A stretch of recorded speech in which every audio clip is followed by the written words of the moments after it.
Monsieur le Président du Congrès, Monsieur le Président du Sénat, Monsieur le Premier ministre, Mesdames, Messieurs les ministres, chers collègues députés et sénateurs, nous nous retrouvons pour la seconde fois en Congrès depuis l'an dernier. Le Président vient d'annoncer qu'il déposerait un amendement permettant d'être présent et lui permettant également de répondre. Je m'en réjouis et c'est une bonne chose. Pour autant, il est bon de rappeler que le Président est responsable devant les Français et pas devant le Parlement. Et c'est une précaution, je pense, qu'il faut avoir à l'esprit. Le quinquennat qui s'est ouvert l'année dernière ressemble au planisphère du XVIIIe siècle. Sur ces cartes du monde que chacun a en tête, on voit les contours des continents, mais à l'intérieur, tout est quasiment terrain connu. Le pourtour des continents, c'est le programme du candidat Emmanuel Macron. Un an seulement après son élection, ce programme a largement commencé à être mis en œuvre. C'est la première chose que nous pouvons porter au crédit du Président. Il l'a dit, il tient ses promesses. Ça n'a pas toujours été le cas. La deuxième chose que nous mettons à son crédit est la nature même des promesses tenues. Depuis un an, des réformes importantes et longtemps reportées ont été engagées. Nous les avons soutenues avec le groupe de l'Union centriste. Tel est le cas des ordonnances qui ont assoupli le Code du travail pour donner aux entreprises les marges de manœuvre dont elles ont aujourd'hui besoin. De même, nous avons voté la réforme de l'accès à l'université, car sur ce sujet, le gouvernement ne s'est pas borné à prendre des mesures techniques. Il a eu l'audace de poser les jalons d'un changement plus profond. Enfin, le nouveau pacte ferroviaire constitue aussi une réforme substantielle. Il fallait transposer les directives européennes d'ouverture du rail à la concurrence, mais avec le Sénat, nous sommes allés plus loin. Nous avons concilié l'efficience économique avec l'aménagement du territoire et l'adaptation des acquis sociaux. Un an après l'élection d'Emmanuel Macron à la présidence de la République, il y a donc un bilan. Nous ne pouvions pas en dire autant à la fin du quinquennat précédent. Par-delà même le bilan législatif du chef de l'État, il y a un troisième élément que nous mettons à son crédit. Avec lui, nous avons gagné en incarnation internationale.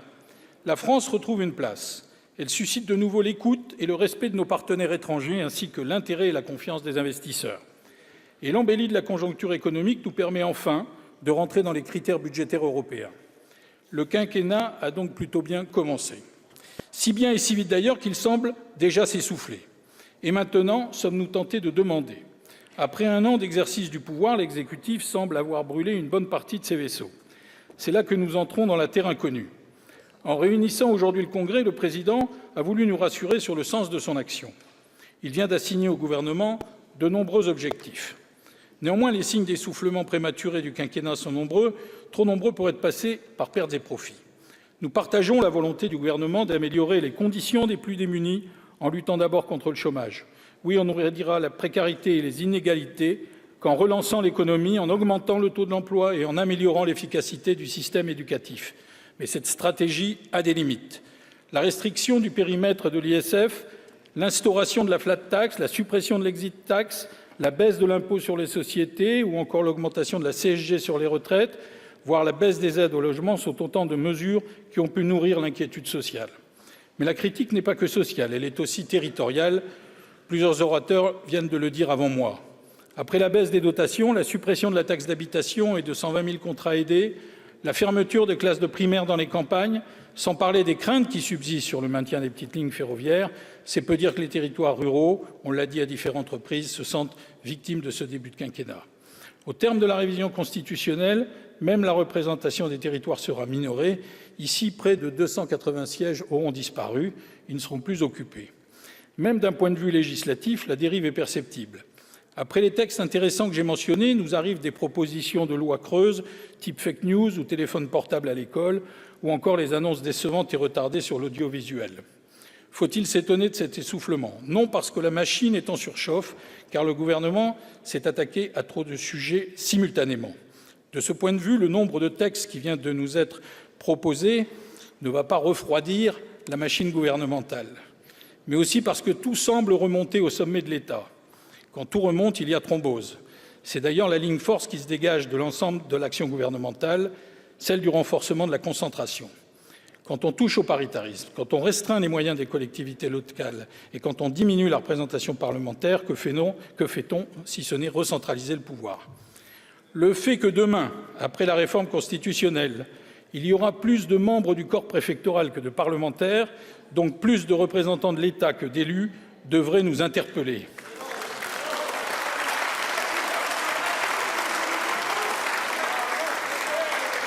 Et si l'action gouvernementale marque un peu le pas, c'est sans doute aussi parce que les Français n'ont pas totalement discerné les objectifs à atteindre. Il faut une ambition et le président vient d'en redéfinir les contours.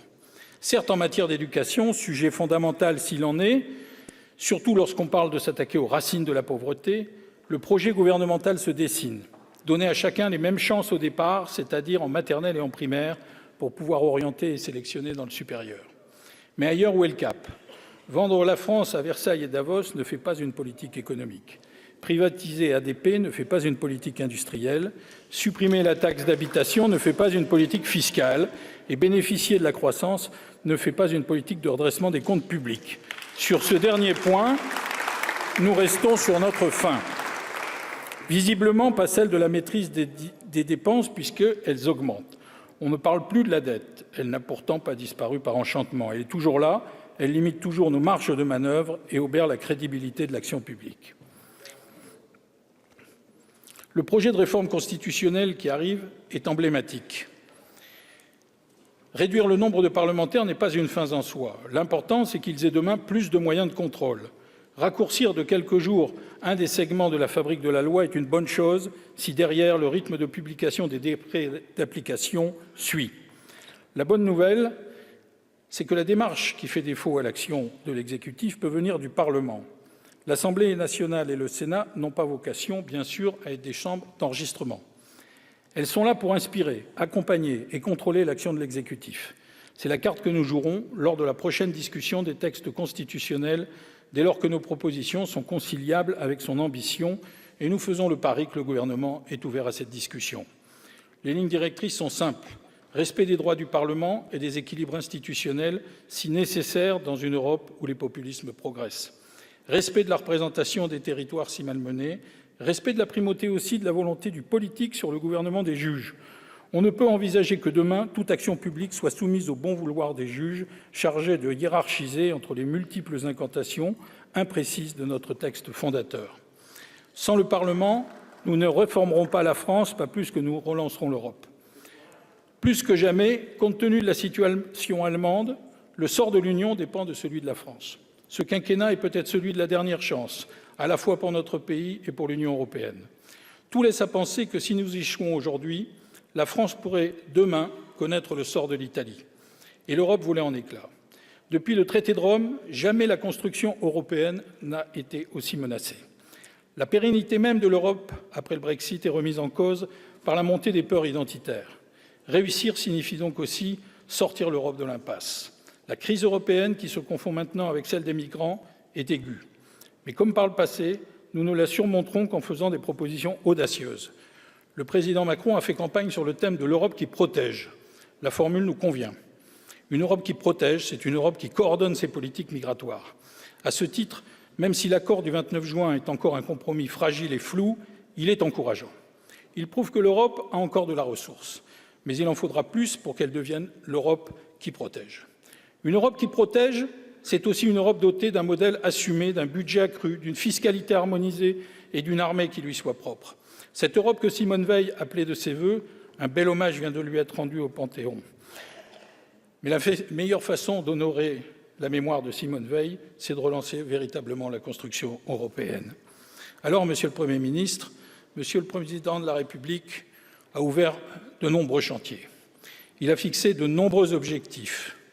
Alors maintenant, vous avez une lourde responsabilité, puisqu'il vous appartient de tracer le chemin et de nous convaincre par les actes, par vos propositions, que les ambitions généreuses qu'il a fixées sont fondées. Je vous remercie.